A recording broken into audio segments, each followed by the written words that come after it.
The Sign of the Chrysanthemum by Catherine Patterson. Chapter 6. At the Swordsmith's Shop.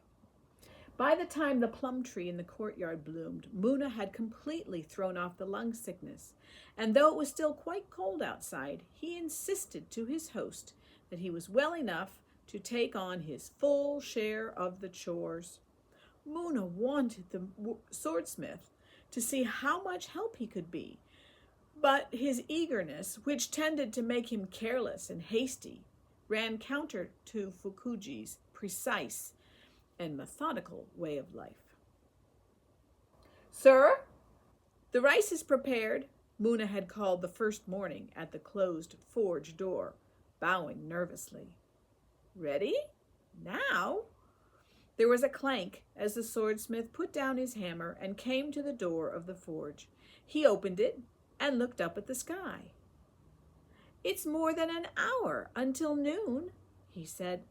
"But in an hour," said the boy miserably, "the rice will be cold." The swordsmith sighed. "Yes, well, perhaps tomorrow you could remember to look at the sky before you put the rice on to boil, don't you think?" He started for the house with the chastened Muna trailing him.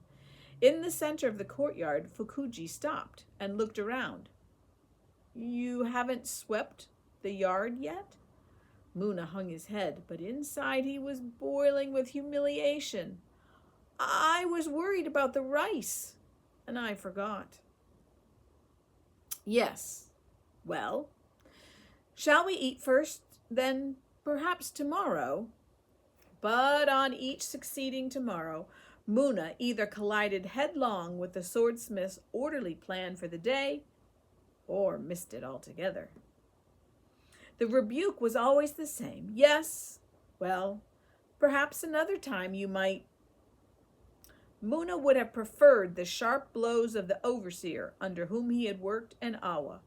One could despise the overseer, growing fat on the serf's labor, but who could despise a man like Fukuji?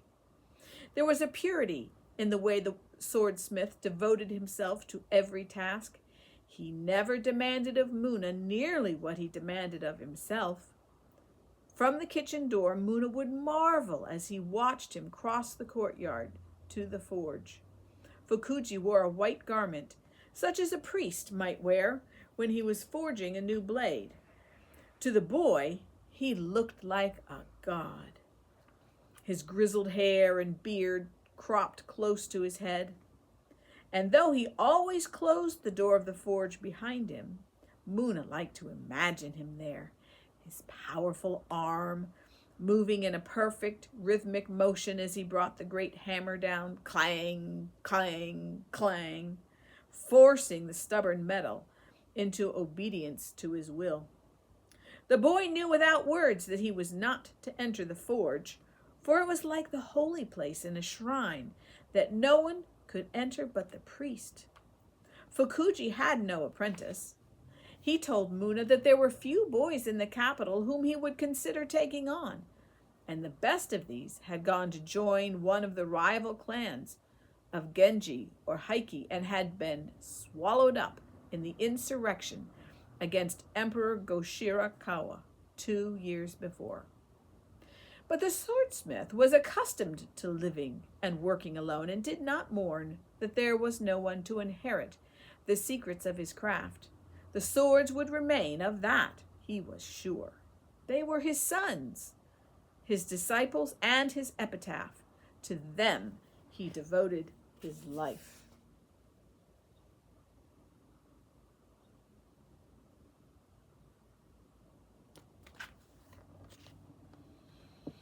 In those first months, Muna found the daily exposure of his inadequacies hard to bear. He might have left the swordsmith if it had not been for music. In the evenings, Fukuji would go to the storehouse beside the forge and fetch his 6-stringed zither, and in the cold, clear nights of early spring, the two of them would sit in the courtyard, the boy entranced, while the swordsmith plucked his instrument and sang melancholy ballads of his native province and classical poems that he himself had set to music. From his massive body, Fukuji's voice came out surprisingly clear and boyish, and the beauty of it made Muna hug his knees to keep from shaking. Night, and a doorway left ajar in the white moonbeams, for you promised your spirit would come to me, love. The calloused hands caressed a mournful, sighing chord from the strings. In my dreams. And then, quickly, he would turn to a comic song of the peddlers of the Gojo Bridge, his broad fingers dancing gleefully across the strings. The swordsmith never spoke of his wife, but one night he sang Hitamaro's Song of Mount Haggai, which tells of the poet's searching the mountain for the spirit of his dead wife. I struggle over the ridges and climb to the summit. I know all the time that I shall never see her, not even so much as a faint quiver in the air. All my longing, all my love will never make any difference. And pain flashed so brightly through the crystal voice that Muna almost forgave him for being a god imperfect. There were ballads of gallantry and war, though these were not necessarily the same, for there was one song of the insurrection 2 years before that made Muna understand, for the first time, the depth of hatred between the two clans in their struggle for power over the nation. It told of Yoshitomo of the Genji, who was a member of the Imperial Guards, felt obliged to side with Kiyomori of the Heike when the rest of his own Genji clan joined in a revolt against the emperor. The white banner of the Genji waved beside the red banner of the Heike as together they went out against Yoshitomo's father and brothers. And in the end, Yoshitomo had been forced by his allies to order the death of his father. His father had been a traitor to the emperor, and traitors must die.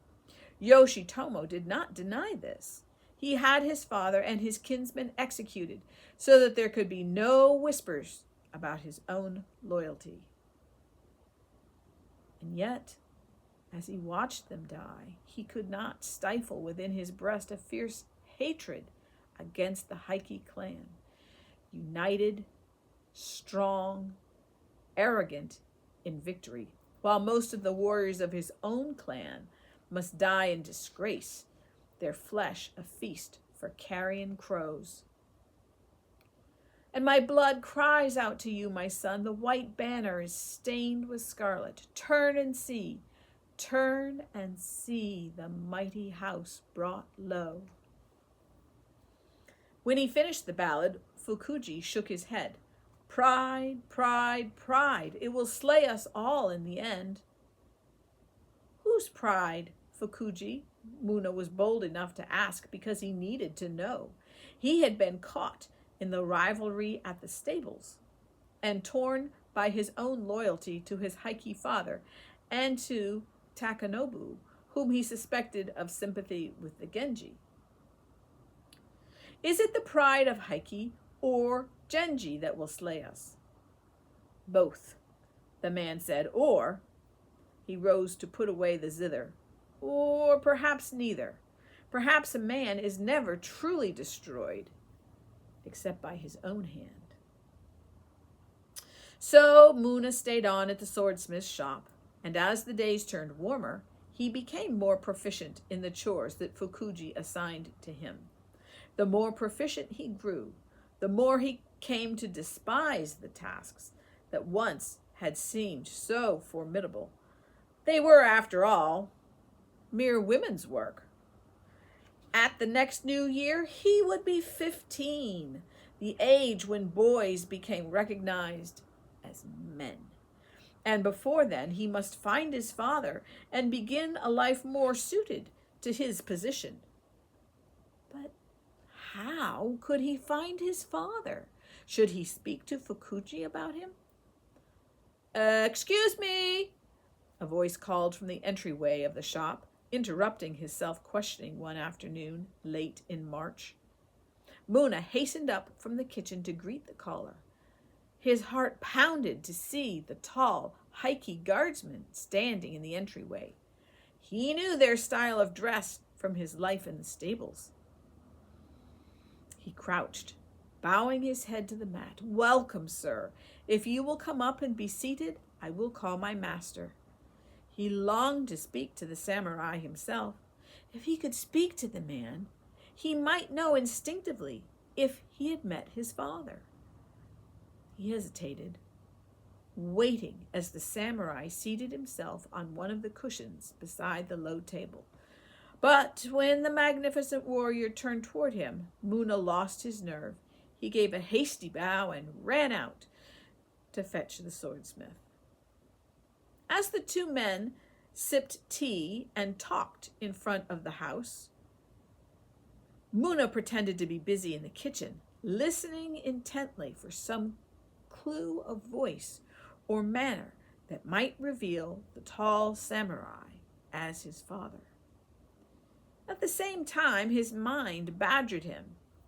It would indeed be a miraculous coincidence if the first high-ranking hikey that appeared at the swordsmith's door should not only turn out to be his father, but should, in the course of an hour's discussion of swords, reveal this fact beyond doubt. Suddenly his dream seemed hopeless of fulfillment. How foolish he was to think he could ever find his father. Takanobu had been right to ridicule him.